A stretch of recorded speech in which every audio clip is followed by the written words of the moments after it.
नमस्कार, स्वागत है आपका न्यूज़ 18 का डिजिटल प्लेटफॉर्म देख रहे हैं आप। मैं हूं आपके साथ कृष्ण भौंडेले और आज हमारे साथ एक खास मेहमान जुड़ रहे हैं नितिन केडिया जी। पहले तो नितिन जी आपका बहुत-बहुत शुक्रिया है। Founder at Kedia Fincorp and national general secretary of all India jewellers and Goldsmith federation. देखिए नितिन जी को हमने आज अपने साथ इसलिए जोड़ा है क्योंकि शादियों का सीजन चल रहा है। कभी गोल्ड के दाम ऊपर जाते हैं, कभी नीचे जाते हैं, कभी सिल्वर के दाम ऊपर जाते हैं, नीचे जाते हैं। तो जो निवेशक हैं या जो भी बायर्स हैं, उनके मन में सवाल बहुत सारे हैं कि कब बाय करना है और कब उनको सेल करना है। वहीं जो लोग शादी के पर्पज़ से या किसी फेस्टिवल के पर्पज़ से खरीदना चाहते हैं, वो भी काफ़ी असमंजस में है कि क्या करना है। तो नितिन जी हमारे साथ जुड़ गए। नितिन जी, सबसे पहला सवाल मेरा आपसे क्योंकि शादियों का सीज़न चल रहा है, अभी और 2-3 महीने शादियों का सीज़न चलेगा। हमने जैसा कि देखा कि गोल्ड आज थोड़ा-सा 300 साढ़े 300 रुपए नीचे आया है। वहीं सिल्वर 1000 रुपए प्लस गया है। तो अगले 60-70 दिन किस तरीके से ये रोटेशन मनी का चलने वाला है? ऊपर जाएगा, नीचे जाएगा? जो निवेशक है, क्या वो आज निवेश करें? पहले तो आप आज की बात बताइए, फिर आगे की बात करेंगे। नमस्कार वैभव जी। सभी दर्शकों को मेरा नमस्कार। हमने जब पिछली बार गोल्ड और सिल्वर के बारे में बात करी थी, तब मैंने कहा था कि 31 दिसंबर तक जो है वो चांदी 2 लाख रुपए टच कर जाएगी। तो जो भी निवेशक है वो दीपावली के दौरान जो है, मतलब दीपावली निकली थी तो 150 145 का भाव चल रहा था, तो हमने बहुत विश्वास के साथ कहा था कि यहाँ से 30% की तेजी जो है वो हमें अगले 2 महीने में, या 50 ही दिन बचे थे उसमें आ जाएगी। और आप बिल्कुल। देखें तो लगभग 190 के आसपास का भाव आ चुका है। तो तब जिन निवेशकों ने हमारी बात पे भरोसा किया, आज वो 20-25% के मुनाफे पे है। और आगे के लिए भी मैं आपको एक बात बता दूं कि हमने 31 मार्च तक के लिए 2.5 लाख का टारगेट दिया है। आपके प्रश्न के दो भाग थे, आज अगर करना है तो मुझे क्या करना है, और आगे लॉन्ग टर्म के लिए मुझे करना है तो क्या करना है। देखिए, जो इंट्राडे या मान लीजिए 1 या 2 दिन शॉर्ट टर्म के लिए गोल्ड में निवेश करना चाहते हैं, तो अभी भारतीय बाजारों में जो भाव चल रहा है वो 1,30,000 के आसपास चल रहा है। थोड़ा सा वेट करिए, 1,29,500, 1,29,000 आता है तो आप खरीद के चलिए। ये हफ्ते के एंड में फेड की मीटिंग आ जाएगी, फेड के ब्याज दरों के संकेत आ जाएंगे, और अगले साल के लिए वो क्या करने वाले हैं वो भी आ जाएगा। और जिस तरह के हालात यूएस इकोनॉमी के चल रहे हैं, काफी डॉविश संकेत आ सकते हैं। डॉविश का मतलब वो ब्याज दरें आगे भी घटाते रह सकते हैं। तो उस कंडीशन में हम गोल्ड को एक सॉरी तौर पे ऊपर आते हुए देखेंगे, और ऊपर में 1,32 तक के लेवल्स जो है वो हमें देखने को मिल सकते हैं। वैभव जी। बिल्कुल, तो जैसे कि शादियों का सीज़न चल रहा है और अभी चलेगा 60-70 दिन। तो आज अगर मैं चाहूँ कि मैं गोल्ड खरीद लूँ, तो मैं आज खरीद सकता हूँ या क्योंकि 350 के आसपास नीचे आया है, तो और नीचे जा सकता है क्या मैं थोड़ा और वेट करूँ 4-5 दिन का? वैभव जी, जिनको शादियों के लिए खरीदना है उनको वैसे भी आज खरीद लेना चाहिए, क्योंकि मार्केट में एमसीएक्स से 3,000 रुपए नीचे गोल्ड मिल रहा है इस समय। 2,500 से 3,000 रुपए डिस्काउंट में है, क्योंकि डिमांड जो है वो थोड़ी सी कम है इस समय। तो डिमांड कम होने की वजह से मार्केट में डिस्काउंट है। तो जैसे ही डिमांड बढ़ेगी तो ये जो फिजिकल मार्केट का प्राइस है ये एमसीएक्स के प्राइसेस के बराबर हो जाएगा। तो मेरा तो, जिनको भी अगर मान लीजिए शादियों के लिए भी लेना है, तो इससे अच्छी अपॉर्चुनिटी नहीं मिल सकती कि जहां बाजार में आपको, अगर आप पैसा लेके जाओगे तो हाजिर सोना आपको 3,000 रुपए सस्ता मिल रहा है। तो जिनको भी शादी ब्याह के लिए लेना है, उनको आज या कल में सोना ले लेना चाहिए। तो सिल्वर की नितिन जी बहुत कम बात होती है क्योंकि थोड़ा-सा भारत देश में सोने की तरफ ज़्यादा प्रभावित रहते हैं लोग, सिल्वर की बात कम होती है। लेकिन सिल्वर भी कहते हैं ना कि साइलेंटली साल दर साल उसका रेट बढ़ता गया और लोगों ने सिल्वर को कभी इतना सीरियसली लिया नहीं और बहुत ज़्यादा निवेश करने के बारे में कभी सोचा नहीं क्योंकि सिल्वर की बात उतनी हुई ही नहीं कभी। हमेशा ज़्यादा बात गोल्ड की हुई कि गोल्ड में निवेश करें, गोल्ड में निवेश करें।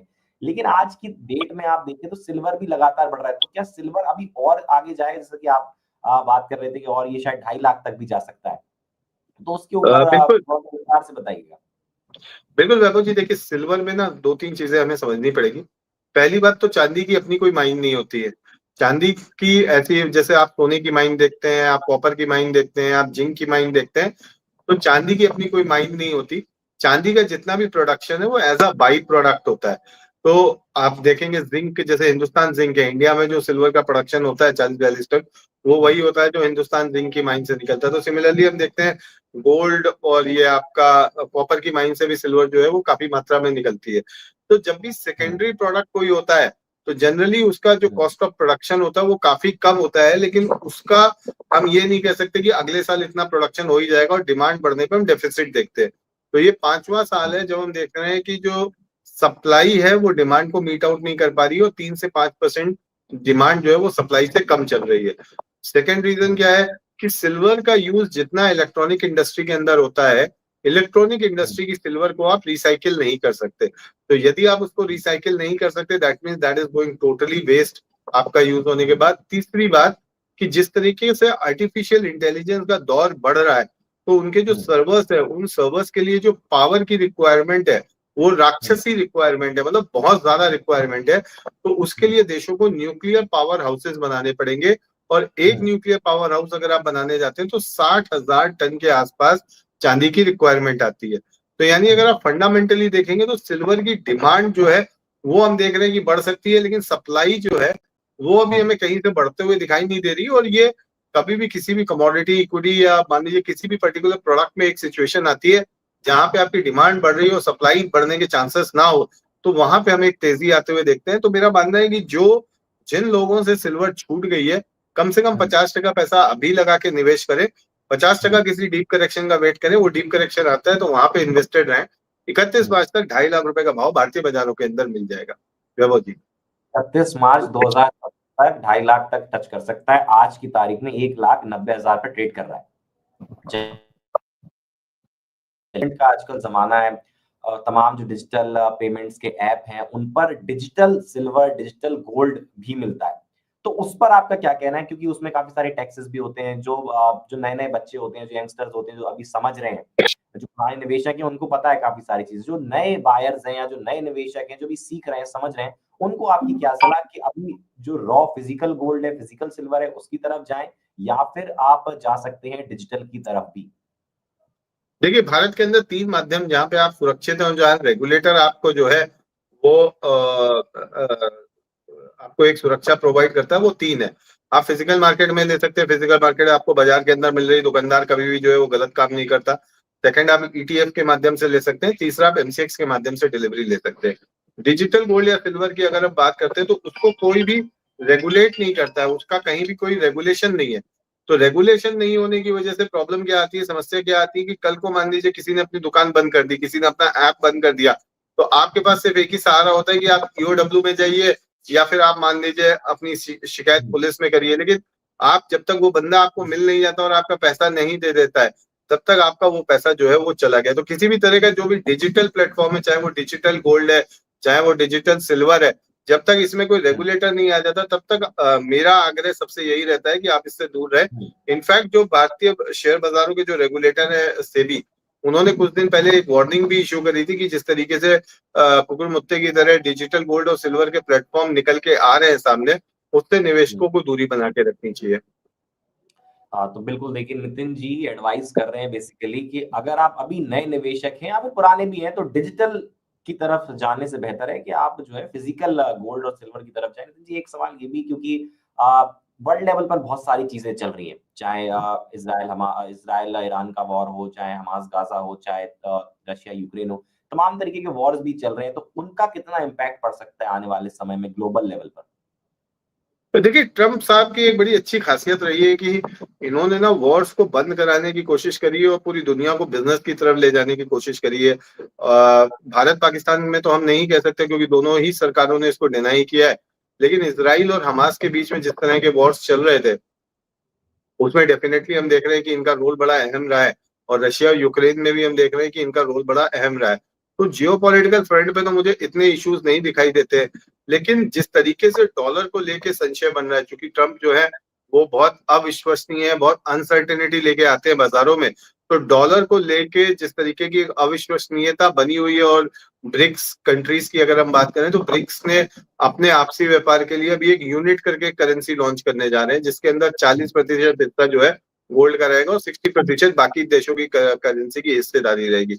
और यदि आपको वैभव जी याद हो तो ट्रम्प जिस समय प्रेसिडेंट बने थे तो उस समय उन्होंने जो सबसे पहली वार्निंग दी थी वो ब्रिक्स कंट्रीज को दी थी कि वो अपना व्यापार किसी एक पर्टिकुलर करेंसी में ना करके डॉलर में ही करे। यानी ब्रिक्स जो है वो यदि अगर डॉलर से बाहर हो जाता है तो जो आज की डेट में डॉलर की हिस्सेदारी ग्लोबल ट्रेड में 72% से 57% आ गई है, ये और कम हो सकती है। और यदि डॉलर नीचे आता है तो ये गोल्ड और सिल्वर के लिए बहुत ही पॉजिटिव रहेगा आने वाले समय में, और हो सकता है कि हम अंतरराष्ट्रीय बाजारों में $5,500 से $6,000 तक गोल्ड को आते हुए देखें। लेकिन नितिन जी अभी फिलहाल जिस तरीके से देख पा रहे हैं, अगर इंडियन रुपी से भी कंपेयर करें तो कहीं ना कहीं डॉलर जो है वो बढ़ता हुआ नजर आ रहा है, उस पर क्या कहेंगे आप? देखिए, जिस समय ट्रम्प साहब ने भारत के ऊपर सैंक्शंस लगाए थे, और वो जो सैंक्शंस थे उनकी कोई किसी तरह की वैल्यू नहीं थी, लेकिन उसके बाद भी चूंकि उस समय 85 रुपया चल रहा था, तो गवर्नमेंट जो है वो डिफरेंट तरह के आपको कंफर्ट देती है ताकि आपके एक्सपोर्ट्स में कमी ना आए। तो उसमें से एक रणनीति जो होती है वो ये होती है कि आप अपनी करेंसी को थोड़ा सा वीक कर दीजिए, जिससे आपके करंट अकाउंट डेफिसिट के ऊपर या ट्रेड डेफिसिट के ऊपर ज्यादा इम्पैक्ट ना आए, और जिन चीजों की जरूरत नहीं है उनका इंपोर्ट आप कम कर दें। तो स्ट्रैटेजिकली हम ये कह सकते हैं कि भारत सरकार ने 85 से लेकर 90 तक के मूव को होने दिया है, उसको रोका नहीं है, नेचुरली जो भी हुआ है। तो इससे जो हमारे एक्सपोर्टर बंधु है उनको लगभग 5% का ये टैरिफ के अंदर बेनिफिट हुआ है, और मुझे ऐसा लगता है कि आने वाले समय में 9160 तक जो है वो यूएसडी आईएनआर की कीमत जा सकती है। बिल्कुल।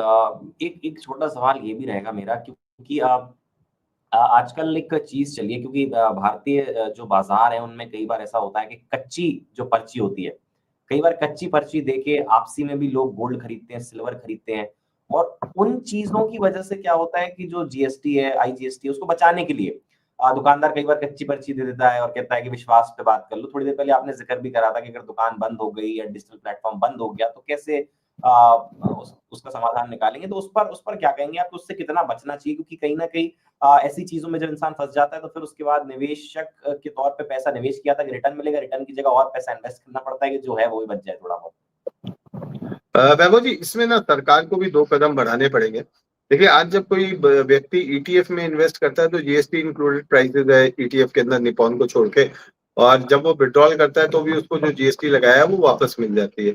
अब सपोज मान लीजिए मैंने निवेश के लिहाज से 3% जीएसटी दे के खरीदा, और जब मैं बेचने गया तो 3% जो है वो जीएसटी कट गया, चूंकि अनरजिस्टर्ड बायर हूँ तो रिवर्स चार्ज मैकेनिज्म के अंदर मुझे 3% जीएसटी पे करना पड़ता है, जो कि डीलर काट लेता है, यानी 6% का मेरा नुकसान हो जाता है। तो अब जो लोग ईटीएफ में कंफर्टेबल नहीं है, जिनको ये लगता है कि जो भी एसेट है वो मेरे सामने रहना चाहिए, जब वो निवेश करने जाते हैं तो उनको लगता है सोने और चांदी के अंदर 6% का मेरा सीधा लॉस हो जाएगा। तो हमने समय समय पर भारत सरकार से मांग करी, और ये हम आगे भी अभी भी आपके माध्यम से भारत सरकार से ये कहना चाहते हैं कि यदि कोई इन्वेस्टमेंट क्लास के लिए आप एक इन्वेस्टमेंट क्लास बना दीजिए। यदि कोई इन्वेस्टमेंट क्लास के लिए सिल्वर के अंदर आ रहा है, और सपोज मान लीजिए वो ब्रिक्स ले रहा है या फिर मान लीजिए कॉइन ले रहा है, जो कि इन्वेस्टेबल ही होते हैं, उसको आप कोई साज सज्जा श्रृंगार के लिए आप यूज नहीं कर सकते, तो इसको जो है वो जीएसटी की परिधि से बाहर रखा जाए, या जब भी जो है वो इन्वेस्टर बेचने आए तो कोई एक ऐसी मैकेनिज्म बने जिसमें उसका जीएसटी का लॉस ना हो। जब तक भारत सरकार इसको लेके अपने कदम नहीं उठाती है, तब तक इस तरह की जो समस्याएं हैं उनसे हमें दो चार होना ही पड़ेगा। हाँ बिल्कुल। और थोड़ा सा इस बारे में बताइएगा कि अब जो असली गोल्ड की पहचान है, क्योंकि बाजार में जब निवेश बढ़ता है और चीजें डिमांड बढ़ती है, सप्लाई बढ़ती है, तो असली और नकली का भी बहुत खेल होता है ना। जैसे बहुत सारे लोगों को जानकारी नहीं है कि 18 कैरेट गोल्ड के क्या मायने हैं, 22 के क्या मायने, 24 के क्या मायने, थोड़ा सा डिफरेंशिएट करके आसान। देखिए, अगर आप 24 कैरेट ले रहे हैं वो 100% है, अगर आप 22 कैरेट ले रहे हैं वो 9160 है। तो ये आपको बिल्कुल बहुत सरल होता है निकालना। आप अगर 22 कैरेट ले रहे हैं तो 22/24 × 100 कर सकते हैं। 18 ले रहे हैं तो 18/24 × 100 कर लेते हैं, तो आपकी प्योरिटी निकल आती है। अब अगर आपको ये संशय है कि जो भी दुकानदार ने मेरे को चूड़ी दी है या गहना दिया है सोने का, उसमें प्योरिटी है या नहीं है, तो भारत के लगभग 350 डिस्ट्रिक्ट के अंदर हॉलमार्किंग मैंडेटरी हो चुकी है। तो यदि आप उस 350 डिस्ट्रिक्ट्स के अंदर आते हैं तो आपको एक HUID नंबर है जो आपकी ज्वेलरी के अंदर मेंशन होगा, और जब आप दुकानदार से उसको ले रहे हो तो आप उससे बोल भी सकते हो कि वो आपके बिल के ऊपर या आपको HUID नंबर जो है वो लिख के दे दे। वो HUID नंबर आप भारत सरकार के BIS ऐप के अंदर जाके डाल सकते हो। तो आप ये आपको लिख के आ जाएगा कि उस पर्टिकुलर जो आभूषण है उसकी प्योरिटी कितनी है। और यदि आपको फिर भी संशय है तो 35 रुपए लगता है उसका खर्चा। आप किसी भी नजदीकी हॉलमार्किंग सेंटर पे जाके दुकानदार को आप बोल सकते हो, वो आपको हॉलमार्किंग करा के वहां का हॉलमार्किंग सर्टिफिकेट जो है वो दे देता है, जिससे आपको प्योरिटी निकल के आ जाती है। अब मैं आपके माध्यम से यहाँ पे जो हमारे निवेशक या ग्राहक होते हैं उनको ये बोलना चाहूंगा कि आप जब भी सोना खरीद रहे हैं तो HUID को देख के वेरीफाई करके खरीदे और बिल के साथ खरीदे। देखिए, आप 3% बचाने के लिए हो सकता है बिल ना ले, लेकिन कल को अगर उस गोल्ड के अंदर कुछ भी ऊपर नीचे होता है तो आप क्लेम नहीं कर सकते कि आपने कहाँ से खरीदा है उसको या नहीं खरीदा है। लेकिन यदि आपके पास बिल है तो आप उसको कभी भी क्लेम कर सकते हो कि आपके साथ अगर किसी ने धोखाधड़ी करी है। वैसे 350 डिस्ट्रिक्ट में जहाँ पे हॉलमार्किंग आ चुकी है, तो मैं यहाँ पे अपने ग्राहकों को आश्वस्त करना चाहूंगा कि इन 350 डिस्ट्रिक्ट में आप चाहे किसी बड़े कॉर्पोरेट ज्वेलर से ले या किसी छोटे ज्वेलर से ले, सभी एक पायदान में आ चुके हैं। सभी आपको एक ही प्योरिटी का जो बोल रहे हैं वही माल देंगे, लेकिन फिर भी ब्लैक चिप्स कहीं भी हो सकते हैं। अगर ऐसी कोई भी आपको सूचना लगती है या आपको ऐसा लगता है कि आपको गोल्ड पूरा नहीं मिला है, तो आप दुकानदार को बोल सकते हैं, वो 35 रुपए में आपका हॉलमार्क होके वो पर्टिकुलर आर्टिकल आपको मिल जाता है। बिल्कुल। तो देखिए, एक तरफ हमने ये भी चर्चा करी कि आज जो दाम है गोल्ड के और कल क्या दाम होंगे, आने वाले समय में क्या होंगे, 2026 में क्या कुछ देखने को मिलेगा। दूसरी तरफ हमने ये भी बातचीत की कि जो जियोपॉलिटिक्स है उसका कितना असर पड़ेगा। साथ ही ये भी बातचीत की कि डिजिटल में इन्वॉल्व होना है आपको या फिर जो फिजिकल रॉ फॉर्म का गोल्ड है, सिल्वर है, उस तरफ निवेश करें। साथ ही असली नकली की परख कैसे करें। साथ ही कई बार जो नितिन जी ने ज़िक्र किया कि लोग कच्ची पर्ची ले लेते हैं, लोकल बिल ले लेते हैं और फिर उसके लिए परेशान होते हैं, भटकते-फिरते। तमाम जो बातें थी हमने उनका ज़िक्र किया। नितिन जी, बहुत-बहुत शुक्रिया आपका हमारे साथ जुड़ने के लिए और हमारे दर्शकों शुक्रिया। को तमाम अपनी जो जानकारी थी वो साझा करने के लिए। उनके साथ बहुत-बहुत शुक्रिया सर आपका। शुक्रिया, it's always a pleasure. Thank you sir.